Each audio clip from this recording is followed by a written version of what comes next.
It's a replacement. Probably better. Better, yeah. When we get it right. Yeah, it's so true. It's even better, right? If it wasn't, I probably wouldn't still be clean for 21 years. I agree. Yeah. Right? I didn't find something better than the bad times. I found something better than the good. They don't make dope this good. That's so true. Right?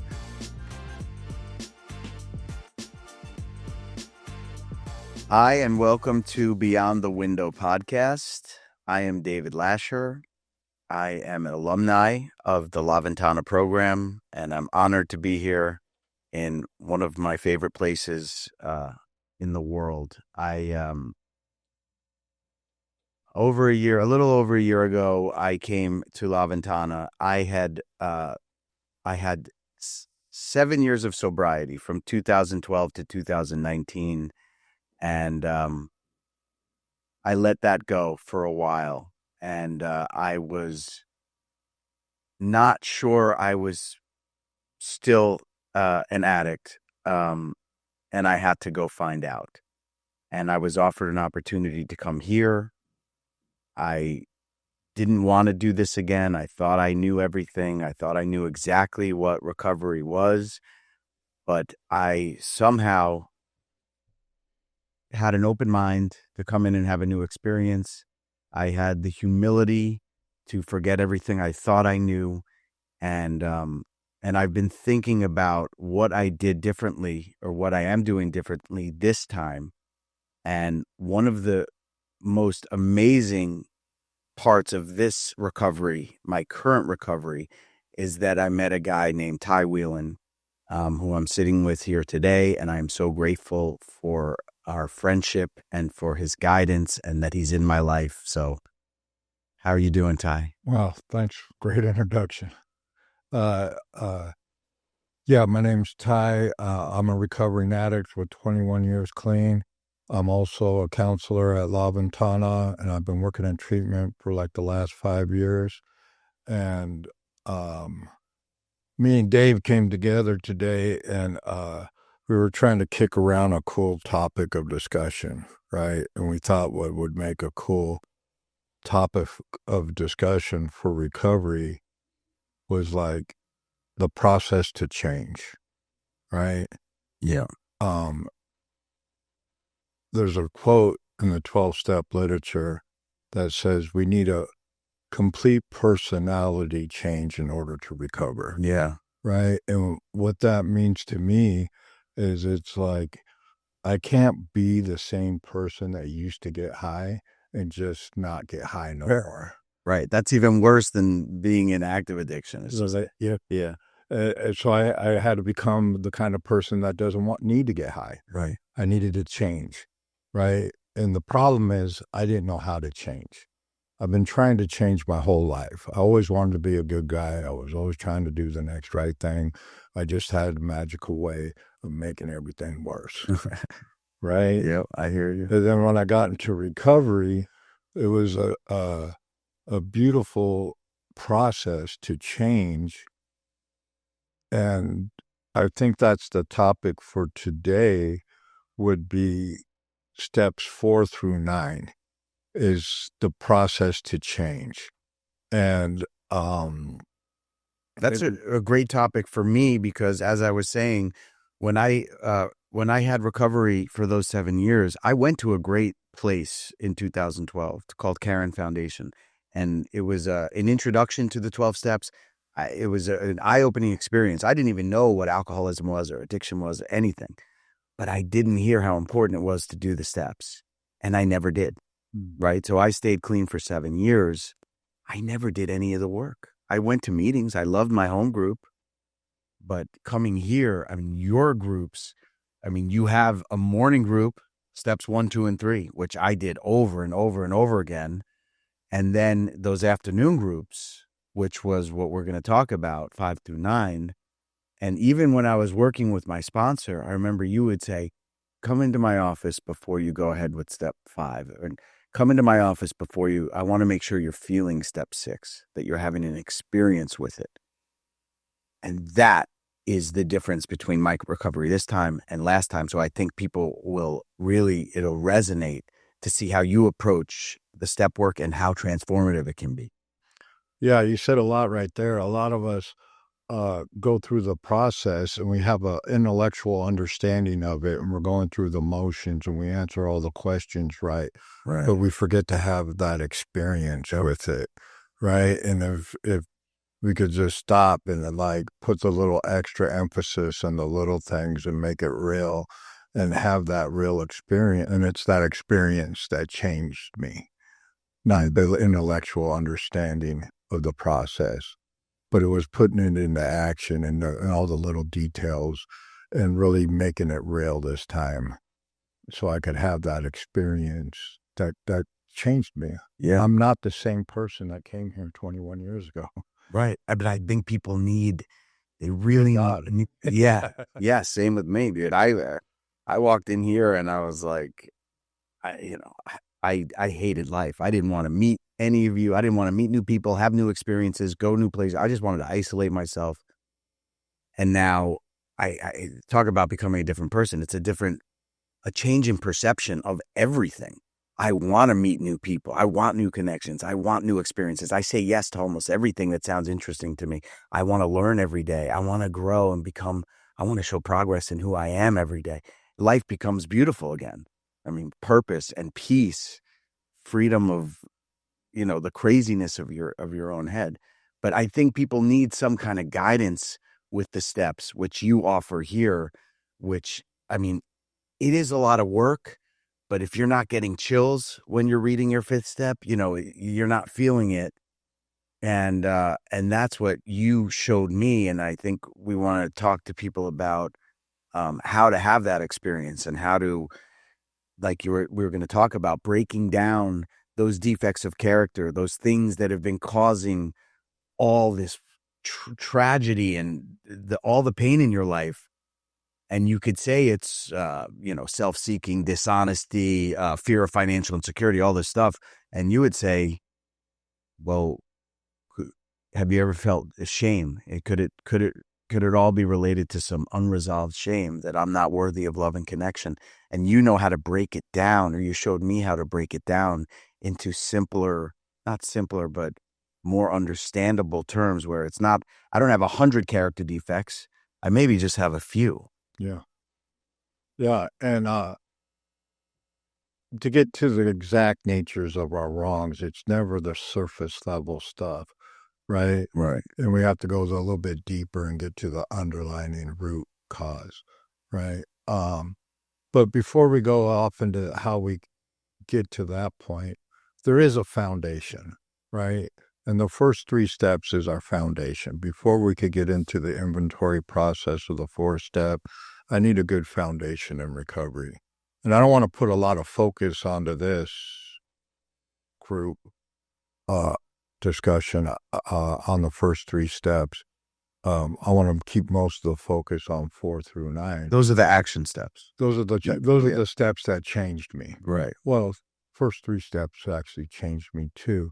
But I think we should focus a little bit on it. And we were talking earlier, and part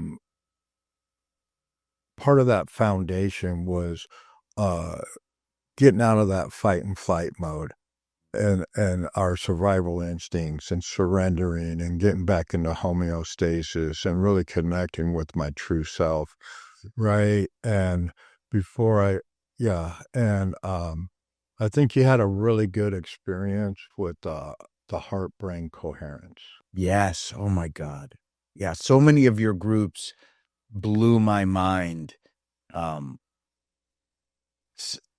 Sometimes about how the physiology and the science actually backs up what these steps are about, that they actually work physically in the physical world. But yeah, you want to talk about the heart coherence? Yeah, so that's something we introduced into the 2nd step, right? Because like I said earlier, a lot of us go through the motions, Right. and we do it intellectually, but we forget to internalize it, and we don't have the experience with that, right? And a lot of us are afraid to actually have that experience because we're afraid to let go and allow ourselves to feel, right? So when we introduce the heart-brain coherence into like step 2, it not only gets us in tune with that, but it shows us where we're supposed to feel it. right? Not up here, in here, right? And then there was a lot of scientific data that backs up this process, right? And how healing of an experience that could be when we get our heart in coherence with our mind, and it gets us out of fight and flight mode, and it gets us back into homeostasis, and we could get into the healing and rejuvenation process. Yeah. Do you want to talk about that meditation, the Uh, heart coherent meditation? no, but we could put the information out there, Okay. and people could research that on their own. Mm-hmm. It's a great place great part to add to our foundation, I believe. Yeah. There's so much information on YouTube and stuff about heart-brain coherence. Yeah. And if you're in early recovery, I highly recommend doing some research on that and maybe incorporating some of that practice into your second step, because it took me 10 years clean to realize I was supposed to feel it, right? And if we could pass anything on to people coming up behind us, they could start there. And it won't take them 10 years to realize we're supposed to feel this and where we're supposed to feel it and the healing benefits of when we get out of our head and into our heart. And physiologically and scientifically, it's proven that your heart and your brain are connected in so many ways that you don't even understand. Yeah. And there's so many healing benefits from that. Yeah. So I think that was a great, just knowing that there is a foundation before we get into the inventory. We don't start on step 4. Right. And if there's something that would help enhance that experience, I would highly recommend heart-brain coherence. Okay. And, but so then we get into the 4-step process. And for me, this is really where the change began. Right. And one way I like to look at it, it's like, my whole life, I was trying to figure out what's wrong with me, what's going on, and how do I figure this out? How come I keep getting stuck in these same positions over and over again, these repetitive patterns? And it just seemed like there was no way out. So the 4-step inventory really simplified that for me. Instead of keeping it in my head and making it so big and overwhelming, and it seemed like there was no way out, how about if we just take all of this and put it down on a piece of paper? Yeah. Right? And then sit down with a man that's been through it before and see if we can't sort some of this stuff out. Right. And find patterns. And I keep doing this over and over again. Oh, I forgot to, I had inappropriate boundaries crossed. I was allowing this, I was allowing that. And to see your part, that last column of the 4th step is what was my part. And then you could see how you behave, the patterns in your own behavior have allowed for circumstances and treatment of yourself to continually cause resentments. And then what we're going to talk about is what parts of my character kept allowing these things to happen, kept putting me in these positions. Yeah, so there's a part of that 4th step where it says putting it down on paper will unlock parts of our psyche that won't come out just by talking about it and thinking about it. Right. I fully believe that. Writing it down and look, I just so you know, I'm here with the step work I did here, and I can look at it over a year later and still refer to this because I did the writing and it exists. It's here. Yeah. Okay. So, not only that, but like it was so huge in my head, right? Yeah. And I just kept going over, what about this and what about that, and then this happened and that, right? And it was just so overwhelming. But when I got it down to an inventory and got it on paper, I mean, then we get it down to like 10, 15, 20, even if it's 20 pages, that's a lot less than all of this. Right. And it's organized in some way. It's not just floating around and you're forgetting and trying to recall. Yeah, and then we go through step 4 and 5, and then we could take those 25 pages or 10 pages or whatever it is, and we could refine it down to even less, Yeah. less. And I think we'll agree through this talk that we could almost get it down to one word. Yeah. Which, I could manage that. yeah. But when it was in my head, it was so overwhelming and so unachievable, and there was no way out. Yeah. Right. And so there's a couple different processes. There's a lot of different processes on how to do the inventory process. And they're all right. Every one of them. So there's no, well, the only wrong way to do it is if you're not feeling it, you're doing it wrong. Right. Yeah. Yeah. And I think we could probably share a couple of differences. And one thing I always remind people, if you admire your sponsor's recovery, right, and you want what he has, you should go through the process he went through to get it. Right. So we're going to hear different processes in recovery and wonder, am I doing it wrong? Should I be doing it like this? Why is he telling me to do it like that? They're all right. Just if you admire your sponsor and you want what he has to offer, you should go through the process he went through to get it. We could always go through another process later, but let's get what he has to offer. Right. But also you can work with a sponsor, but don't cut yourself off to listening to other people's ideas, how they've done it. You can pull things from, I can hear something in a meeting that a light goes off for me and I'll say, oh, I want that as part of my program. Yeah, we could use these things to enhance our experience. Which is what you did for me. Like I really love my sponsor. I respect and admire his sobriety, but it was really great for me to be able to work with him and then come get your perspective as well. And just get a little more enhancement on it to make sure you're having the real experience. Yeah. Exactly. Yeah. So like when you sat down and started this inventory, how do you start putting pen to paper? That was the biggest obstacle for me on my first inventory. I would sit down with a notebook and a pen and nothing would come out. Yeah. Right. Why don't you share a little bit about how you started putting pen to paper? Well, it's the columns, right? Column 1 is I resent blank. Yeah. Right. What is it? Who is it? And that's, that's a living document. I develop resentments, all the time. So then column. And I believe in that process, they start with that because resentment is our number one cause of relapse. Right. Right. So we need to we need some way of sorting out our resentments. Yeah, I'll tell you, that was one thing I had. I had an issue with step 4 because it's supposed to be the exact nature of my wrongs, right? My inventory. What did I do wrong? So why am I listing resentments? Or why am I listing things that I think other people did to me? Right? I want to start talking about all the people that I was lied to and hurt. Mm-hmm. But that, that comes in step 8.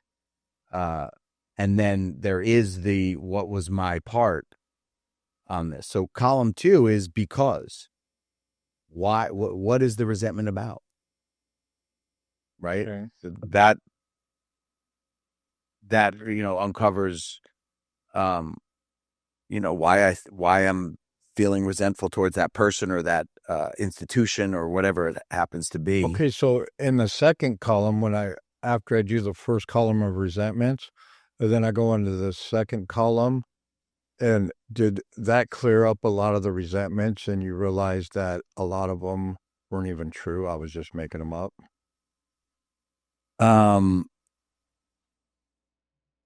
No, not so much. Well, some of them, but I allowed myself to be deceived or to be taken advantage of, or I behaved in a way that it came back to me. Which goes back to your part in it. You saw your part in it. Yeah. That was really eye-opening for me.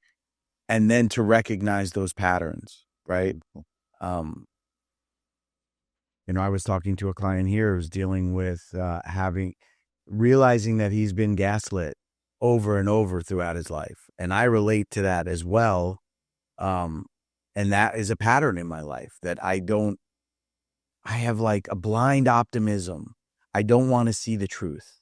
I don't allow myself to see the truth because I want to believe that everything's great and everything's going to be great. And people, don't look at the red flags. And we'll get to the shame part and how we broke it down and what my character defects are. Which is why I allow myself to be gaslit. Yes. I don't. What was the next column? The next column 3 was it affects my. So I actually read this book by Russell Brand, Recovery from Addiction.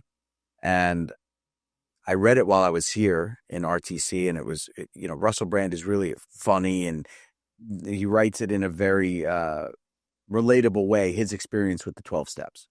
So I put him down. It affects my pride, my self-esteem, my security, my finances, my relationships. What did this resentment, how did it affect me? What parts of my life did it affect? Yeah, okay, so if I could look at that and see how toxic it is for me to harbor these resentments, then maybe I could see the usefulness of finding a different way to process this instead of going to resentment. It's affecting my self-esteem. It's affecting my relationships. It's affecting so many areas of my life. So that will give me the willingness to find a different way to process things instead of going to resentment. Oh yeah. And the 4th column is what was my part in that resentment. And then the 5th column is a fear inventory. So there's a connection between the affects my, right? If it affects my pride, my self-esteem, my finances, my relationships, my fears of financial insecurity or fears that I'm not working hard enough or fear that, my wife's going to leave me. There's a direct link to what these are affecting. My life was ruled by fear. Fear of everything, basically. One thing an experience I had in that, what's my part in this, right? A lot of the stuff that came out in my inventory was stuff other people did to me. And I had a hard time figuring out what my part in it was, right? And what I came up with, my part is I'm a grown man and I'm still letting this shit ruin my life. That was my part. Yeah. Right? It's like nobody's going to come and clean up their part. I'm responsible for my recovery. I need to take positive actions and stop letting this stuff ruin my life. Right. I felt I had the same thing. And sometimes I called it inability to put up healthy boundaries. But yeah, and then you start to think, why did I allow this to happen to me over and over? These types of things, these types of toxic relationships. How did I allow that? Okay, so I think what you were saying by the time you got to that fear column, you started to see some patterns. Yes. Right? And you saw how these were connected to that, and that came from there, right? Where before these were in my blind spot, and I was just reacting to the world because it was in my subconscious. Right. So now this is bringing me to this awareness. There's a pattern here, right? This keeps happening. And if I deal with this underlying issue, I could stop this pattern. Mm-hmm. Does that make sense? Yeah. Right. Right. Which then you and we did some work. Before we move on, why don't I share a different way of doing a 4-step? Oh, okay. Right. Before we move on. Yeah, please. And that is a great way. I love the columns, and that is a beautiful process. And it looks like you had a great experience with that. Yeah. Okay. So in my sponsee family, we do it a little bit differently. Oh, wow. Right. And so we just write. We just sit down with a pen and paper. I ask my higher power for guidance to be searching and fearless. And whatever flows out of that pen, that's between him. Right. It was supposed to come out. And it's kind of like an autobiography. I just let it all out. Whatever was supposed to come out, come out. What's the prompt for the writing? What do you tell them to write about? The prompt is anything that,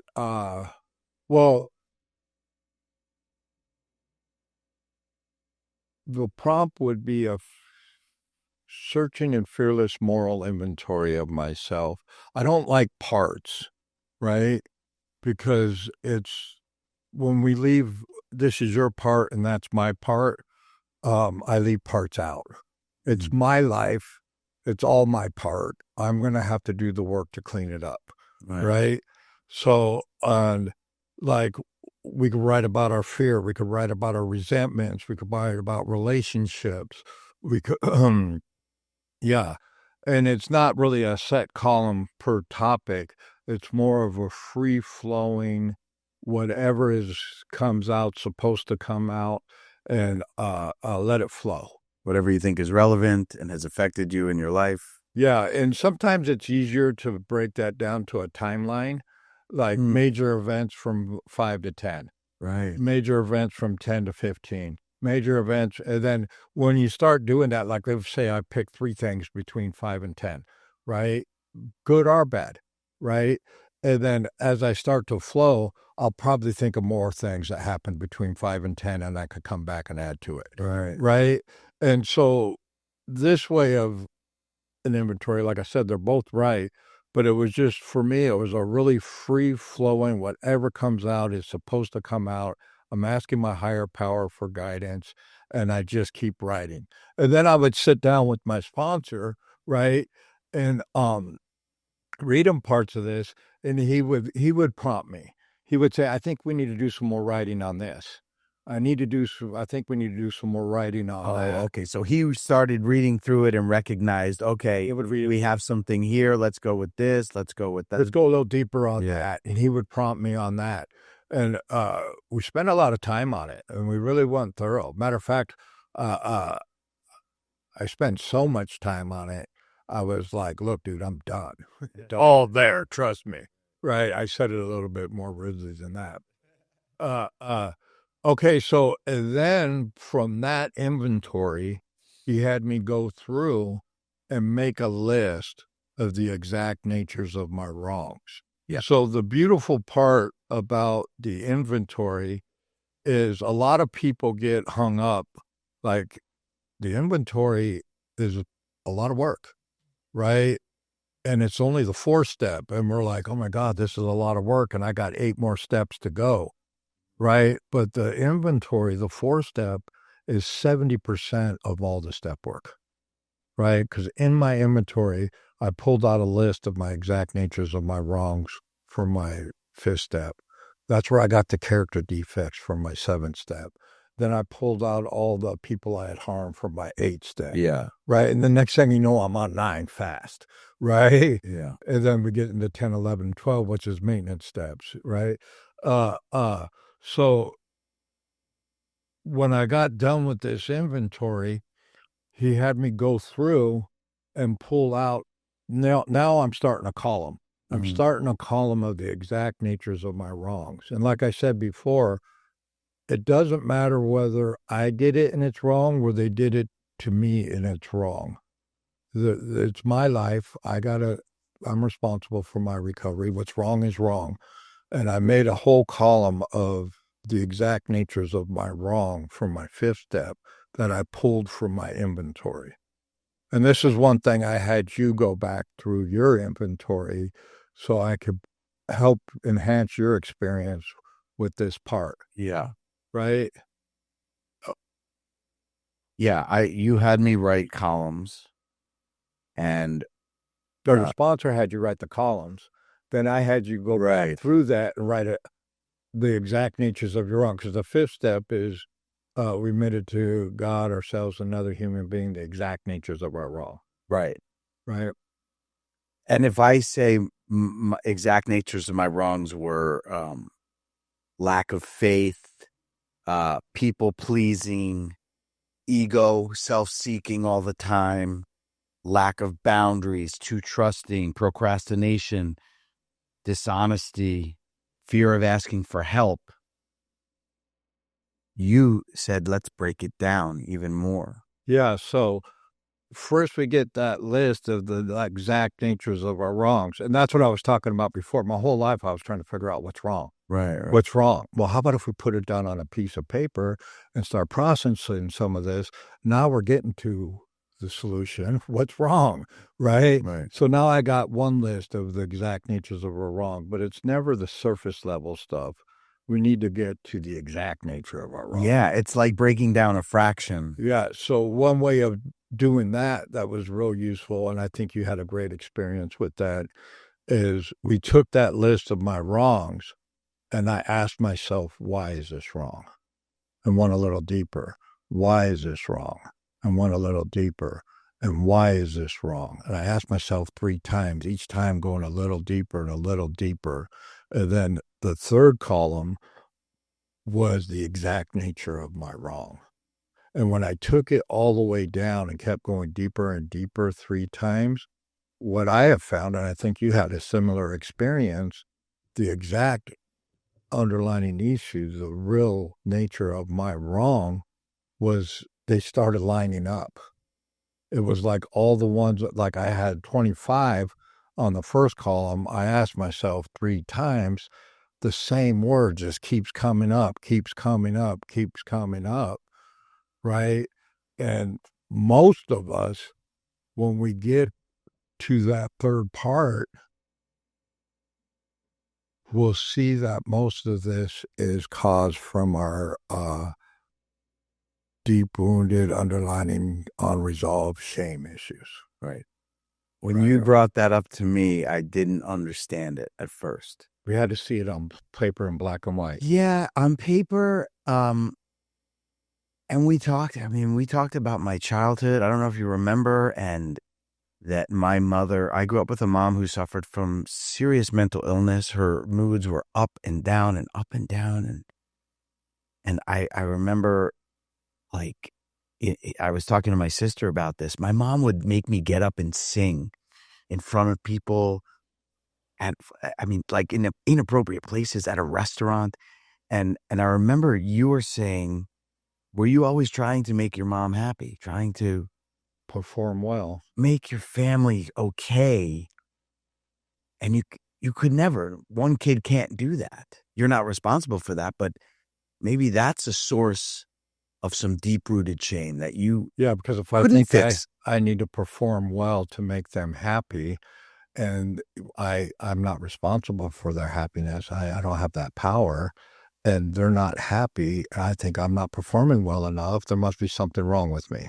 And then I keep trying, and there must be something wrong with me, and there must be something wrong with me, and that could lead to some deep unresolved shame issues. Right. And so, like, that would never have occurred to me to go back to my childhood, that I would still be carrying shame, that my performing is never going to be good enough for anyone, because you're programmed those first years of your life, right? Well, we created these survival instincts, or these maladaptive behaviors, to think that was the way to resolve it. Right. If I perform well enough and I can make everybody happy, then everything will be okay. Because there was times when it did work, and they were happy. That made you, that healed your underlying shame issue. I made everybody happy by performing well. It's temporary. It temporarily works, so now I'm exerting myself even more, Yeah. and then it becomes a maladaptive behavior, right? And you treat all your relationships like that. But when reality is, I can't be responsible for everybody's happiness, and I'll never make them happy. So I'm always going to keep wounding that underlying shame. I wasn't good enough. I wasn't good enough. Okay, so here's a great example. Okay, so that could be the result of, I could see how that would lead to some stuff we needed to work on. It was just one childhood source of what you would call unresolved shame. And then we can talk about how that type of shame, and we were talking about how there are people who had, probably very few, but people who had very healthy childhoods, who developed healthy connections and do feel they don't carry around this unresolved shame, which makes them feel worthy of love and connections and a healthy courage to show their true authentic selves and vulnerability, which are things that, like, I feel like part of my drinking is because I avoided I was trying to keep up this facade that I'm performing well. You know, I don't want to show my vulnerability, and I'm not worthy of love and connection. You know, the alcohol, you know, seemed to be the antidote to that. Yeah. Yeah. Okay, so you bring up a point. So like there's people that grow up in a healthy, supportive environment and they're making these secure attachments and they're not overcompensating for their unresolved shame issues Right. and creating all these maladaptive behaviors that leads to addiction. So everybody's always trying to look for a way, like recovering addicts, like how do I make sure my kids don't get this? Yeah. Oh, that's a huge one. Okay, so Yeah. make sure they have that safe environment where they could like authentically express themselves freely and make those secure attachments so they're not creating these maladaptive behaviors and getting these unresolved shame issues that lead to addiction. Right. Yeah. Right. And so now it's my responsibility, now that I have this information, to make sure this stops here and doesn't get continued to pass down through generation to generation. Right. And I think it's very relevant today because I have a teenage daughter and I see, you know, I want her to get straight A's. I want her to get into a good college. I want her to perform well. I want her to be captain of the tennis team. But I don't think Brene Brown in one of her TED Talks says, it's not your job to have a baby and hold your baby and say, you're going to be perfect. It's your job to say, you are imperfect and you are built for adversity, but you are worthy of love and connection. With all your imperfections, you are worthy of our love and connection. Okay, so I think it's important to go there because, like, the same thing we need to develop in a healthy environment is the same thing we need to heal. Right? Right. Well, that's the reparenting yourself, right? Like, let's go back and let's do it now. Yeah. So if we understand, like, in like early childhood development, in a healthy environment, there'd be a lot of trust, a lot of safety.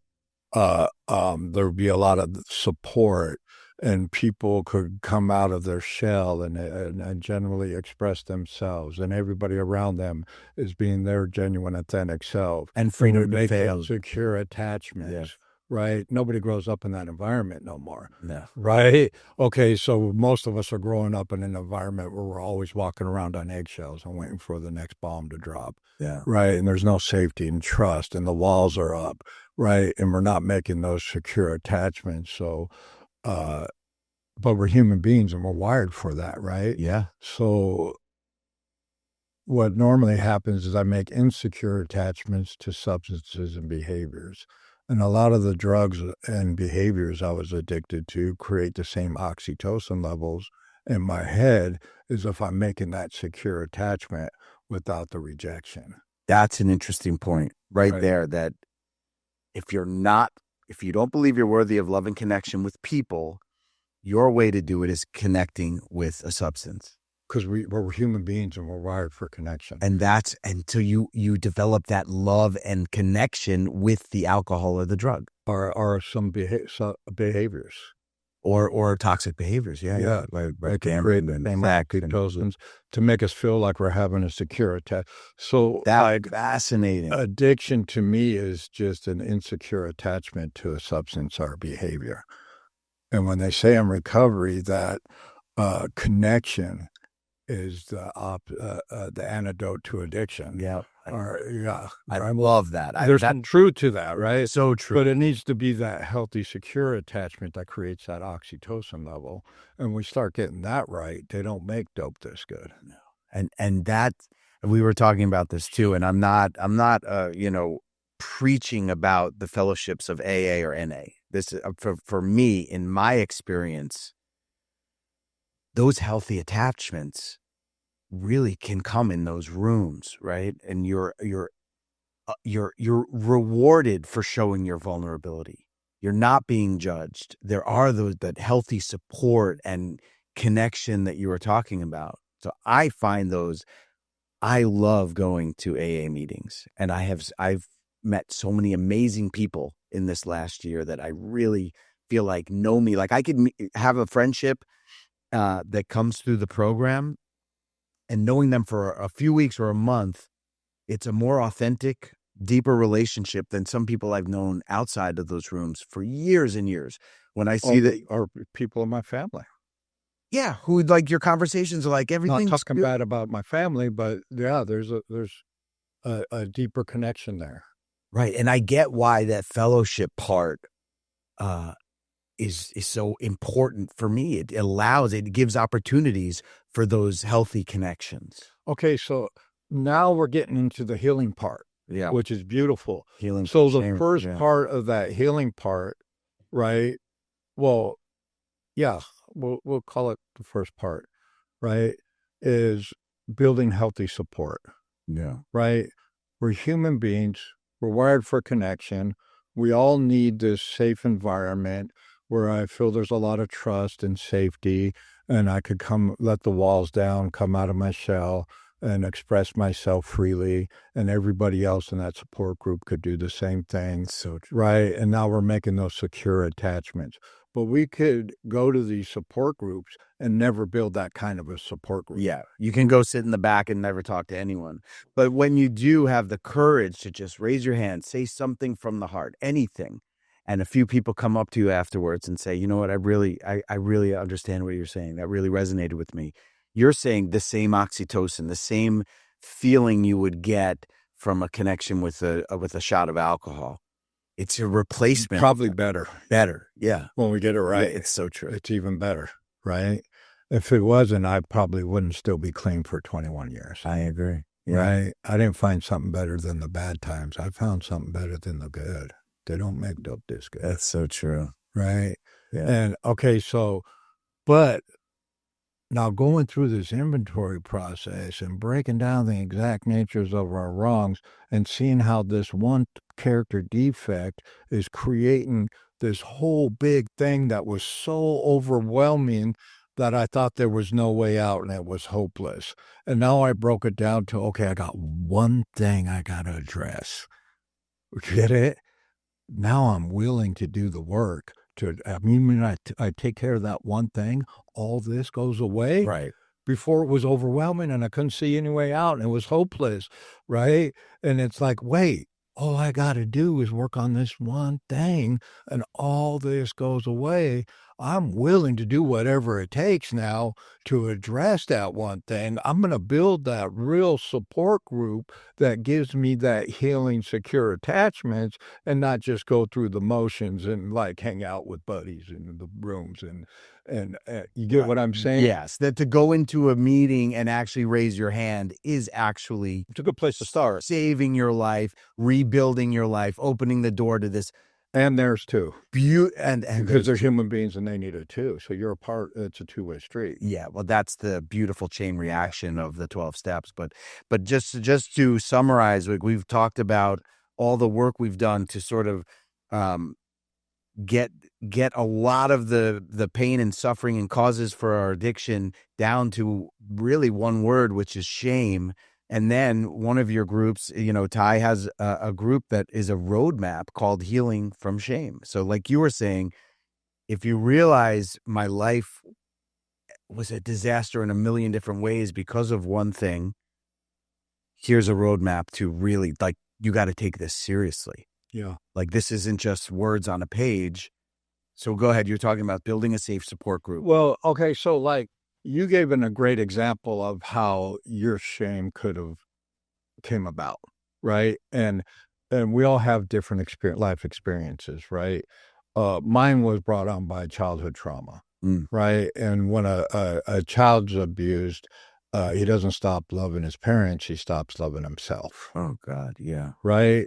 And then a lot of people didn't have that negative experience. They thought they had healthy families, right? And one good way I heard it described was, it's like we're human beings and we're wired for connection, right? We need that safe environment where nobody's walking around on eggshells or waiting for the next bomb to drop. We can relax and safe and come out of our shell and nobody's growing up like that no more, right? But we're human beings and we're wired for that, right? So when we're not getting that and I'm trying and it doesn't work out, I think there's something wrong with me. And I keep trying and it's just not working out. I think there's something wrong with me. Right. And then I create these maladaptive behaviors to try to make that happen. And they're maladaptive. So we keep missing each other. And every time we miss, there's something wrong with me. There's something wrong. And a lifetime of that leaves us with what they call a complex trauma and unresolved shame issues. Right. And it all the happens. problem is we're human beings and we're designed for secure attachments, and I'm not getting it. So it's traumatizing, trying to miss and trying to miss and trying and missing. So even people that didn't have these traumatic experience could still be suffering from this, and they don't even. But my childhood was great, but yeah, was it really? You know what I mean? Right. And it's not our parents' fault, and some of it, and it's just they were just misinformed people. Right. And that's why I say now we got the information. We make sure it stops here and doesn't continue on. Right. But it doesn't matter really how it came about. What matters is we got it. Right. Right. But it does help to go reflect on maybe what, I mean, and you're right. It doesn't have to be an apparent abuse as a child. Because this stuff happens without you consciously realizing it. I never could perform up to my parents' expectations. My parents only were kind to me when I performed well, or I had, it could be in subtle ways, but I think everybody has some amount of built-in shame that I'm not enough. All the way back from early childhood development. Yes, right. And you had no idea what was going on when you were a child. Yeah. But okay, so until we resolve that, okay, so it doesn't matter how it came about. Right. I got it. I got some unresolved shame stuff. The healing process is all the same. It's all the same, right. Right. And what we said is the way we develop is the same tools we use to heal. Right. So now we got to go back to that place and heal that part of me. Right. That didn't have that kind of environment growing up. I'm a grown man now. I'm responsible for my recovery. I can't go back in time and make people do it different. I got to make sure I have that now. Okay, so if I don't, I can see how this one thing created this whole mess of my life. It's going to continue to shape my reactions to this world, the jobs I pick, the people I date, the patterns that I create. Right. And there's Carl Jung has an old quote, until we make the subconscious conscious, it'll control our lives and we will call it fate. Hey, and there's this thing that's pulling me in all my decisions and all my actions. And until I resolve that part of me, it's affecting me and I don't even know it. Right. Okay. So now we're willing to do that. Right. And the support group, that real genuine, healthy support is the first part of it. We're not just hanging out with buddies in recovery. We're creating that authentic support group with secure attachments.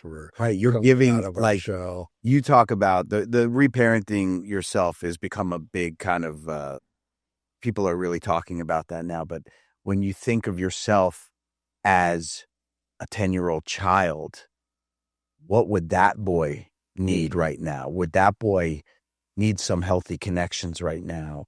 Yeah. Would he, would I want him to raise his hand and open up and take a chance? And reparenting yourself is thinking of your life as what would me as a 10-year-old need right now? Yeah. And when I was in recovery and treatment 21 years ago, they would tell you, oh, you got to do the inner child work and got to do the reparenting. I go, that's lame. I ain't doing that, but I'm doing it now.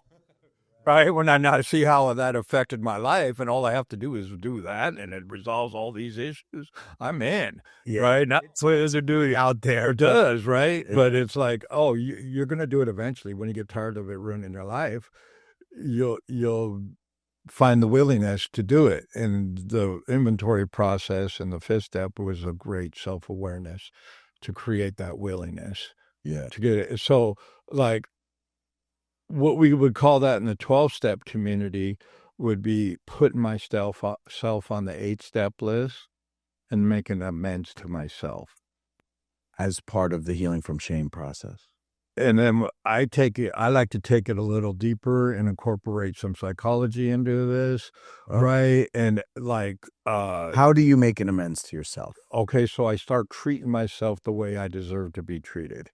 If I forgive myself, I'm treating myself and giving myself those things that I didn't get, and I'm making sure my needs are met. Right. And not expecting other people to meet my needs. Right. So then we could bring it like into psychology and take it a little bit deeper. And I'm going to go all the way down to making sure that 5-year-old version of myself gets the things he needed so I can heal that part of me and make that deep amends to myself that's going to heal that underlying shame and keep me from acting out on all those character defects. And that my might be 7th step. Yeah. Right. So now we're like addressing the underlying.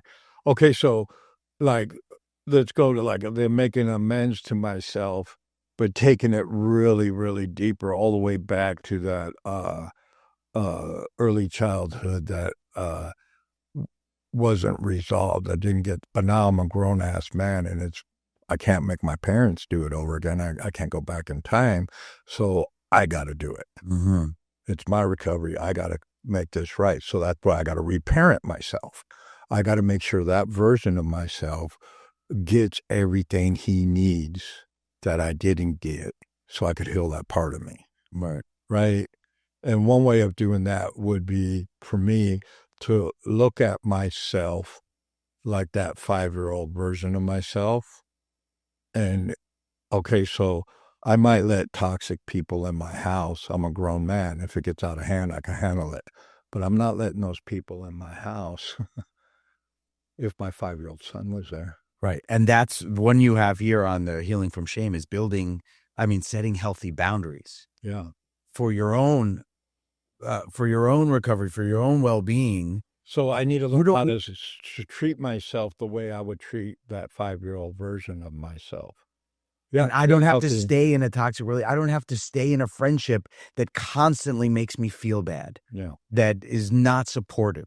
You know, you don't have to stay in that. Well, I wouldn't let those people around my 5-year-old son. Why am I letting them around me? And that's a perfect example of a practical way you can reparent yourself is setting healthy boundaries and not indulging relationships that aren't working for you.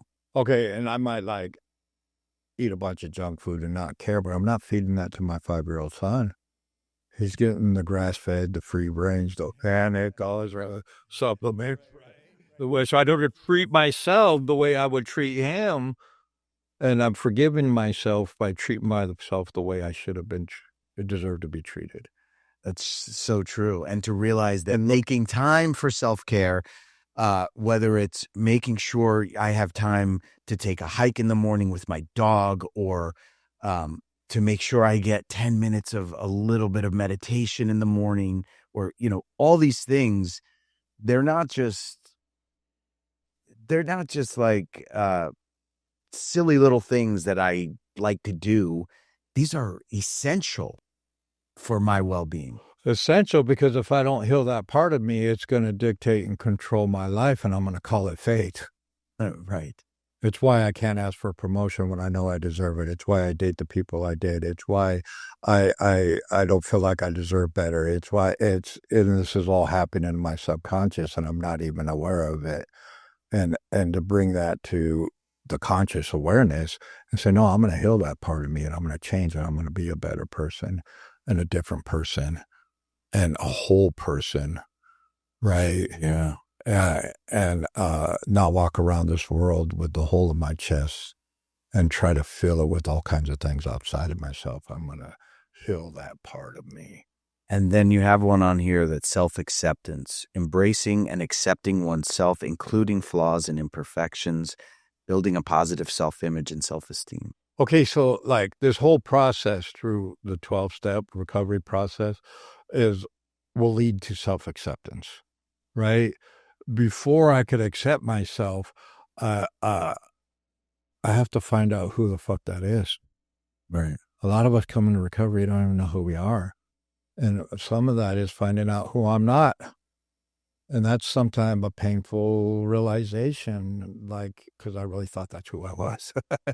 Right. And I had to let go of these images, these false images of myself and get down. That's why I like the heart coherence, because this is who I am. I'm here. I wasn't a gangster. I'm not a convict. I'm not an outlaw or a drug dealer. I'm just a good dude that likes helping people get clean. That couldn't have hold me back then, right? Yeah. Okay, so then there's like we find out who we're not, I'm just a, right? yeah. And then we get to who we are, and then it's like, okay, but maybe I still don't like this because I got some unresolved shame issues. So it's like, who do I want to become? Right. And it's like, if I can't accept myself, I got a process that could change. I could become a different person, the person I can accept. I hate it when people say, well, this is just who I am. You got to accept it. I got to accept me and love me for, no, you could change. I could become a better person that I can accept. There's no limit to how much you can grow and progress and learn. I mean, spiritually, especially. But that's interesting. First, you learn who you're not, right? And sometimes that's painful. Ignorance is bliss. Right? Well, like, no, but it's beautiful in the long run, yes. But I was thinking, like, a while back, I thought I was very negative. I thought people were selfish and out for themselves. The universe was conspiring against me. Nothing works out. I'm a negative person, and I had a negative view of everything. Okay, so you just touched on something right there. I thought that's the way everybody else was, because that's the way I was. Right. And I didn't even know who they were. I don't know them, so I assumed they're like me. Yeah, when I changed who I was, it turns out that's not how everybody else was. I was just assuming they were like me. But when you talk about getting back to the homeostasis, right? One profound realization for me over the last year is that I am an optimistic person. I'm a kind person. Yeah. I like to be helpful to others. I like to root for other people. I believe other people are rooting for me and that the universe is now conspiring in my favor. Okay, when I look back at my life, I was always that guy. And I always wanted to be a good dude and do the right thing. Right. I just didn't know how. But that's your nature. That's that's my true nature. Yes. Right. That's profound to realize, like, who I am is but good. Through this process, it gave me a way to be useful in helping others. Right. Right. And how to do better, become a better version of myself and to do the right thing. I always wanted to. I just didn't know how. I always wanted to change and be a better person. I just didn't know how. Right. I needed a process to guide me, to show me how to change and how to be useful in helping others. Yeah. Right. Yeah. Well, that's also what we talk about, finding some purpose. Is, that comes later, but. Well, actually, it's in a part of that, because there's a part of coming to terms with our past, right? Okay, so I could give my past a purpose, right? Oh, my God, yeah, by helping others with it. By using my negative experiences to ease the suffering of others. That's profound also. Okay, so like when we come to terms with our past and we learn how to go through this process and get through it to the other side and heal, right? And now I know how to show other people how to do it, right? And it's like, since I've had those negative experiences and I learned how to walk through it and get to the healing part, that gives me usefulness and helping others. I could show them how to do it. And now my past no longer haunts me. It's my greatest asset. Right. The most horrible things in your past, the most shameful, painful things now have purpose. They have a purpose. Yeah. It's what makes me so useful at helping others, because I know exactly why you can't stop getting high. I know exactly what to do about that, because I walked through it. Now I know how to walk somebody else through it. And when they're free, I heal. And I no longer regret the past. It's my greatest. I gave it a purpose. Right. You stop saying, fuck, why did that shit happen to me? And why doesn't it happen to other people? Well, because now it happened to me, so I can now Okay, so help for others. me, it's not that's why it happened. It's just what we do with it. Yeah. The why it happened could take us down a weird rabbit hole. Yeah. It just happened, and this is what I'm going to do with it. I could allow it to let me sink further into my condition and destroy the rest of my life, or I could use it.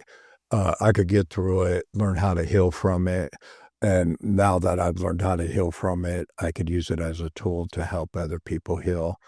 And the more people that I'm able to help, I no longer regret my past nor wish to shut the door on it. It's what makes me so useful in helping others. Right? And I gave it a purpose. It's my greatest asset. It's not a burden that I'm ashamed of or need to sweep under the carpet that I don't want no one to know about. Right. Right. So we can't come to terms with our past, and we can't heal those underlying parts of us, and we don't have to let this shit destroy the rest of our lives. We can change. We just need a process to change, and we need to do some healing, and it's a beautiful, like I said, they don't make dope just good. I mean, I hope everyone got a little glimpse of the magic of the 12 steps. I mean, turning pain into purpose is just, I think that's a great place to end here, because it's something really to think about. And it really is one of the beautiful things that comes with going through these steps and having relationships like I've found with you. I mean, dude, It's a two-way street, brother. I'm so grateful that you're in my corner in this life, man. Likewise. I love you so much. Pleasure, brother. All right. Thank you. Well, thank you for watching and listening, everybody. You can find Beyond the Window on our YouTube channel. You could follow us on Facebook, and please come back for the next episode.